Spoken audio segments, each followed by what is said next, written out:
Welcome, friends and fellow horse fiends. You've landed on Come Ride With Me, a podcast dedicated to helping you find harmony, joy, and success in your riding. I'm your host, Anna Fox of Equestrians. This pod isn't about training your horse, but about training you to be the best partner for your horse. Listen to find out how I use my intention to direct my ride. You'll hear how I decide what to focus on, what to say yes to, and when to redirect my horse. You'll see how not getting frustrated or overwhelmed is the easiest path to sanity and harmony. So, what are you waiting for? Come ride with me. Hello, horse fiends. Happy New Year, and welcome to another episode of Come Ride With Me. I am Anna Fox with Equestrians. We aren't riding this week because I've been taking a bit of a break over the holidays. I also love sharing this presentation on goal setting, so I thought, what better time of year than to do it now? Now, if you aren't listening to this at the beginning of the year, that's okay. It's never a bad time to start planning and plotting your goals. I use the basic SMART goals theory, which you can Google plenty about, but I add a little twist. Instead of making it columns, or instead of making goals for you and your horse as a team, I set two columns for the horse and the rider as an individual. And I'll get into a little bit more of my theory on this later, but I feel like this allows you to be accountable for you during the process, right? No, well, my horse doesn't, so I don't. It's can you do this or can you not? And it also allows you to notice where you need to be accountable for your horse. Because even though we want our horses to be a part of the process, our horses don't understand goals and they have no use for them. So we can't teach them to have ownership in the goals. We can teach them to have ownership in some of the tasks that we teach them, but we can't teach them to have ownership in our own personal goals. So this allows you to separate that out, kind of take the emotion out of it a little bit. I feel like some people get really emotional and really fixated on how they feel about something and how they feel about something that's going with their horse, when maybe if you just looked at it as, oh, I'm not competent in that area yet, and my horse can't be until I am,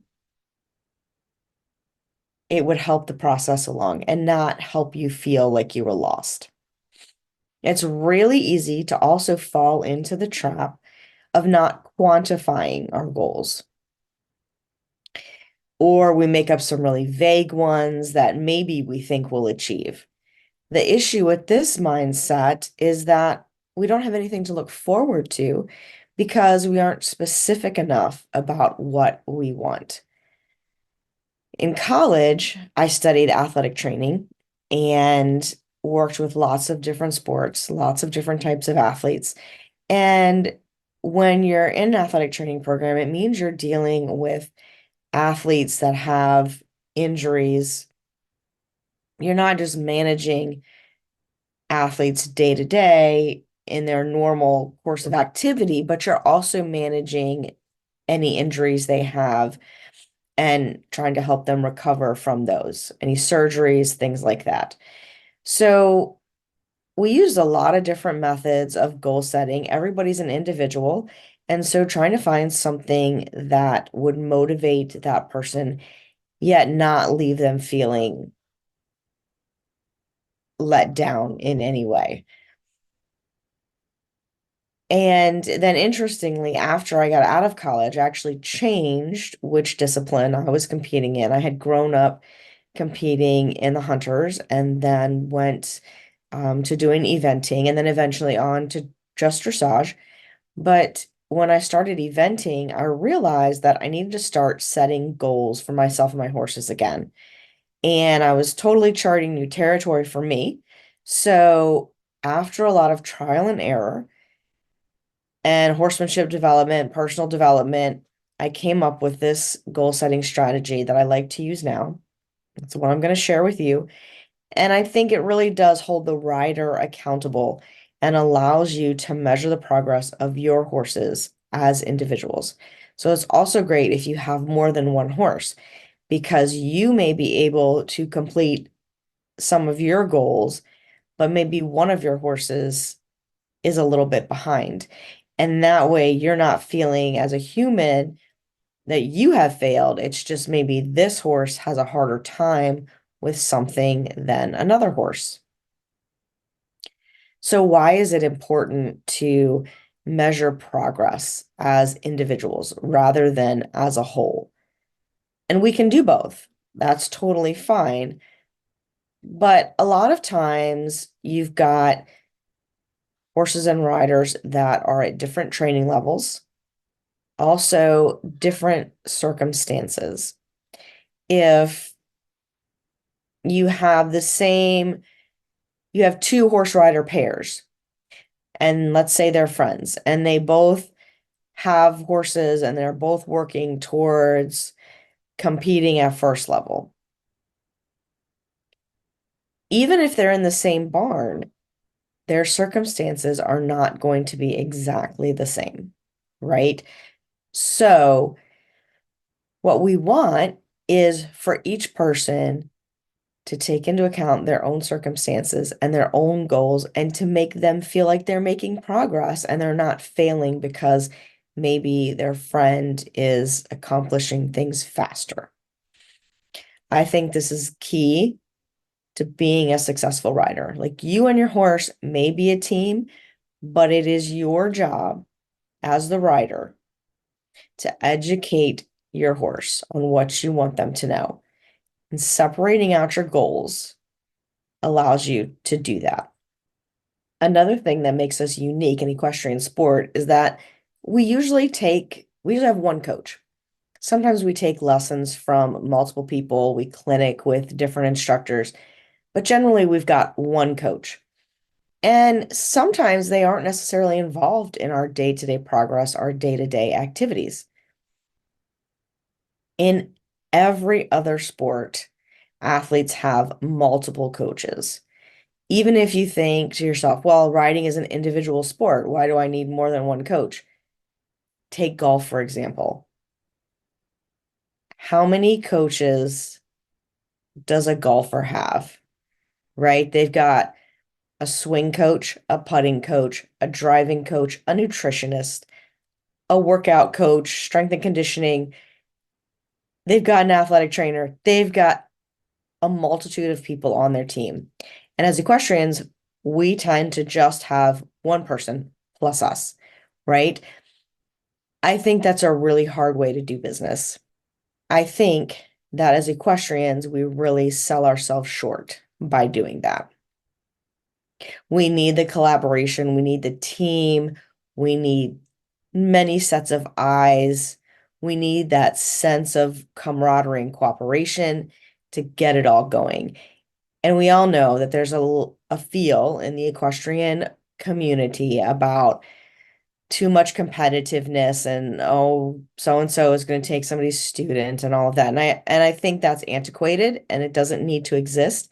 And for our horses and ourselves to be better athletes, we need to adopt the training philosophies of the other sports. And also, if you look at very high level riders, if you look at Olympians, particularly Olympians from other countries, you will see that they have a lot of coaches in their corner. They're not going alone. They're not putting the burden on one person. Because also imagine if you just have one coach, how many students does your current trainer have? They can only be so involved in what's going on with you because they've got so many other responsibilities. Lots of them are running barns as well. So take the responsibility on yourself to go out and search for the other parts that you need. This doesn't mean that your trainer is not the best one out there. It just means that you're giving them some help, which they will probably appreciate in the long run. Okay, so I'm off my soapbox about that. I'm sorry. But I feel like we put a lot of responsibility on ourselves as equestrians, and we put a lot of responsibility on our single coaches that we should not do, and it's not fair. Okay. So I have a slideshow that I do with this presentation. I'm going to share it with you. Hopefully, it's not too glitchy and I don't mess it up too much because I don't do a lot of these presentations online very often, but here we go. And if you're just listening to the podcast, you can check the video version out either over on Patreon or on YouTube. The links will be in the show notes so you can actually see the presentation if you want to. All right, guys, here we are. Goal setting for equestrians. What's the first thing about goal setting that we need to talk about? Personal accountability. That's the heart and soul of goal setting and making progress. So, the definition of personal accountability is when you take responsibility for your own actions and their results, both positive and negative. It also involves owning your performance without passing blame or assuming your input doesn't matter. So let's break that down a little bit. Taking accountability, responsibility for your own actions and their results, both positive and negative. I feel like that's pretty self-explanatory. But owning your own performance without passing blame. I hear a lot of people, most people, when they come out of the arena at a horse show, my horse was fabulous, or my horse was not good, or somebody asks, how was your horse? Nobody ever asks, how are you? How were you as the rider? Did you ride that horse like you should have ridden that horse?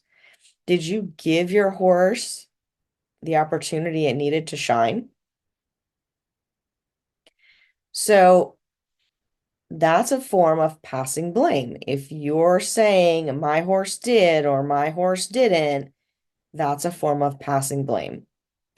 Also, it is assuming that your input doesn't matter. Then that would assume that no matter how you rode your horse would do the things that it did. Is that true or is it not true? It's also assuming that your input into the training process doesn't matter. So if there's something that you feel like would help the process, but you're afraid to mention that to your trainer or your coach, or you're afraid to try that with your horse, that's assuming your input doesn't matter. And that's not good personal accountability. Whose goals are floating around in their head like this, right? All athletes have these same issues. We all have the personal accountability issues. Accountability, wow. And we all get into these cycles of maybe passing blame or assuming that our input doesn't matter. These are key things. But what we don't want is like our goals to be sort of floating around in the stratosphere like they are in this slide, right? We want them to be clear and concise and to have a direction to go in. Years ago, I was riding with Karen Rolfe at a clinic, and she asked me to explain something, maybe the shoulder in, like, how do you do this? And I went into like this long dissertation of all the things that needed to happen. Then she looked at me and she said, if you were competing at the Olympics, what would you want to be thinking of when you were going down center line? And of course, my first thought was, this is fucking amazing, right? Because that would be what I would want to be thinking. But I thought, oh, I have to say something else. Like, that's not good. And she stopped me and was like, no, your first thought is the first thought. And so all you want to be thinking about is how amazing this is. You don't want to be thinking about, can I be straight? Is my horse going to halt? Is my canter rhythmic? And, you can't think about all of those things. They all have to be part of your being at that point. They can't be things that you're thinking about. cantering down center line at the Olympics, right? So when I think about when I get into a situation where I've got a lot of random thoughts, I come back to that analogy and I go, okay, how can I be smart about this? And how can I break things down, make them specific, measurable, achievable, realistic, timely? And by doing that, it makes them concise. And then you don't have all these things floating around in your head. And just while you're sitting there, think about, did you actually set goals for last year? Were you specific about them? Did you write them down? Did you take any time out during the year to evaluate the progress on those goals? Or even at the end of the year, did you sit down and see how you did? And then if you did any of that, how many of you thought, oh my gosh, I'm a complete failure. I did not achieve these goals and I just suck, right? Well, goals shouldn't be a pass fail thing. They should be, I am progressing, and they should be dynamic. And this is another reason to have multiple people supporting you while you are in this process. So if we're going to have some specific goals, it's really easy to make vague goals, like we saw in the last slide. I want to lose 20 pounds. Okay. It's specific to a point. It is measurable. It's probably achievable and realistic, but when do you want to lose that 20 pounds by? By the end of the year, before the first horse show. And by being really specific, you can break down the steps you need to get to your goal, which makes it easier to measure if you're making progress and where you might have some openings for improvement if you need it. So making your goals measurable means that at the end of the term, you can say that happened or it didn't happen. No judgment, right? When we're doing goals, we're not judging ourselves. We're just saying it either happened or it didn't happen. Making your goals achievable and realistic. Are they fair, reasonable, and possible? Are they fair to you, fair to your horse? Is it a reasonable request of you or your horse? Is it possible? Right? Do you have the capability? Does your horse have the capability? Now, just because something is not fair, reasonable, and possible today doesn't mean it's not going to be fair, reasonable, and possible somewhere down the road. So you just have to, that's why goals are dynamic. You just have to keep that in mind that they're going to be ever changing, and that is totally fine. And that's why we should log them and make notes and write them. Then we can see our progress. And I work with so many people who will tell me, I'm not making any progress, or, it's years before they finally say, oh, I think I've made some progress because they missed all the baby steps along the way. And that just makes us feel like we aren't making progress. It makes us feel like a failure when in fact we are making really good progress. Timely goals set time limits. This helps dissolve some of the vagueness. If you have a specific problem that you're starting with, or you're starting to use a new technique, I like to set shorter term goals for that. So maybe a week, maybe I go weekly for a month or for 3 months. I go on a weekly thing, especially this is especially helpful if you have horses or humans that are rehabilitating an injury, right? Because you're usually doing things in short spurts. If it's something new, then set a shorter time frame because one, you're usually doing it in shorter spurts. You also want to be able to adjust whether this is working or not. So if you find out that I want to do this new technique on my horse 3 times a week, But the time involved to do it means you're only getting it done once or twice a week. And you go through a whole month and you're like, God, I really can only do this once a week because I just don't have the time. Or you say to yourself, I'm only getting this done once a week, so I need to adjust my time. You make the decision. That's totally on you. You get to decide. But if you break it down into smaller increments, it's easier to see where the problems are cropping up and make smaller changes along the way. Once we have completed this list and we're like getting us some goals, this is how my general template looks. And this was taken from somebody a few years ago. And you'll see that there is a column for the horse and a column for the rider. And in particular, this horse was coming back from some lameness and some injury issues.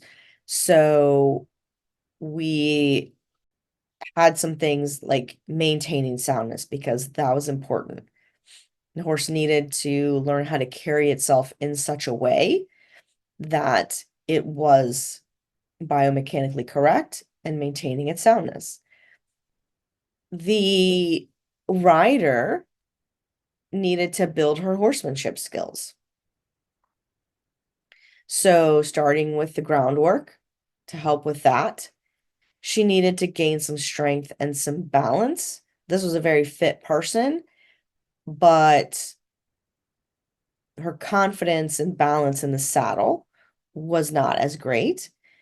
So, we needed to work on those things and improve balance and proprioception.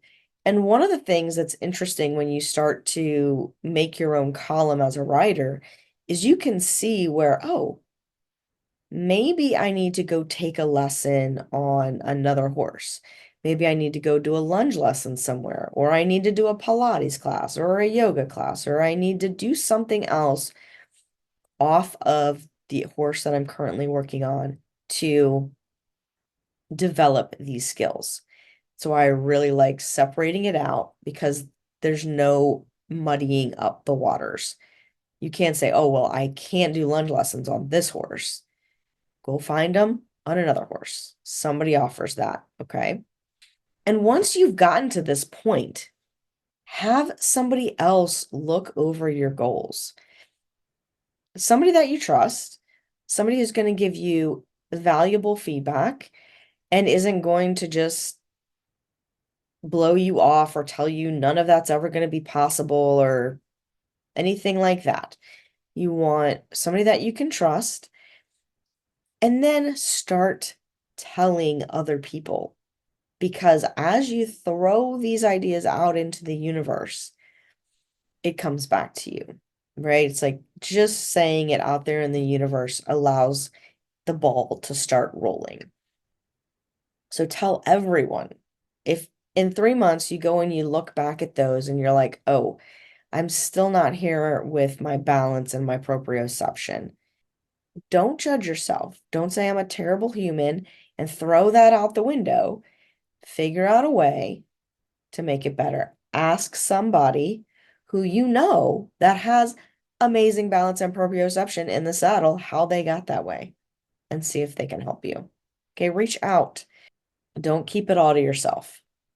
When you're setting these goals and you're working on these timelines, how do you decide your short and your long-term goals in the long run? Short-term goals are based solely on your current situation and should be easier to achieve within your current circumstances. So something, let's say, from 1 day to 1 year. Middle-term goals fill in the gaps to keep progress moving towards your long-term goal. So that's going to depend on the success of your short-term goals and direction and strategy changes in your long-term goals. Your midterm could be like 6 months to 5 years, depending on how long your long-term goal is. But your long-term goal is going to drive the direction and strategy of all of your goal setting. So think for long-term goals, 3 to 10 years. If you go out, 10 years, what do I want to be doing in 10 years with my writing? You may not be riding the same horse, right? There's lots of things that can happen. Maybe you have a horse now that's older. So those things are going to adjust. It doesn't mean this is another great reason to have a rider and a horse column because it doesn't mean that you don't take care of your own personal goals. If having this mindset of, well, my horse is going to die before the 10 years is up, that's not helpful, right? You're going to have your goals and go through them. And if something happens and you need to find a new horse, you're going to find a new horse, you're going to start again. But you should still be making progress on your goals through that. And that will make making progress with your new horse even faster and it'll make the goal setting process even easier. So once you've done all of this, you want to evaluate how your progress is going. And this is usually the hardest part for people, okay? You want to highlight what is going well, break down the steps of what is not going well. Judgmental criticism attaches a negative emotion to something in your brain. And then your brain identifies that as a negative emotion, and we keep going in a vicious circle of, well, I couldn't do this thing, and now that is constantly attached to a negative emotion, and it's really, really hard to counteract it later. So always reread your long-term goals to make sure you're staying on track and to make sure that they are still the track you want to be on. Because sometimes as we develop as humans, our long-term goals change. So the biggest thing, focus on successes without judgment. Now, this was an example that I just came up with. I find a lot of people want to move up in dressage or even in the hunter jumper world, right? And they can't get a lead change. And then it's like, I failed. And then for the rest of eternity, any horse they ride, the lead change is like a thing. Let's say you wanted to go third level dressage. Getting the lead change was something that you had in your goal for whatever time frame, and it didn't work. Now you're going to break down the components of this lead change. Do I have these things in place for my canter? Can I make these other transitions? Can I move my horse's shoulder around? And if when you break it down to this and you go, oh no, that's not really freely forward, or no, I can't move my horse's shoulder easily. Okay, so you haven't failed at the lead change. You have not made it easy on yourself because this basic thing is lacking. So go back. Give yourself a month to work on these basics and see if you can improve them. And then your goals change again and you change your timeline again. Always remember when you're going through that process, focus on the positive. What is working? What has worked? But note what's not working and how you can improve it. So, how do you keep track of this? Well, do your basic goal sheet. And then one of the things that I like to do is a weekly schedule that I laminate and I can write on with like whiteboard markers, or you could do it on a whiteboard. And this is my laminated sheet or my sheet that I like to laminate and do for the horse and the human. If there are things that maybe the human needs to do that don't involve the horse, I could make another column there for that. But this way, they've got a schedule of what they're doing.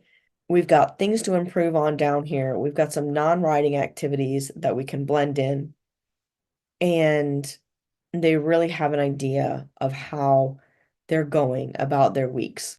Now, as you get into the flow of the goal thing and and work on this. You may not need this, you may not need to be so specific about it, but I find that it really does help people in the beginning get an idea of the time they need to put in and how they're going to manage that. Journaling is a great way as well.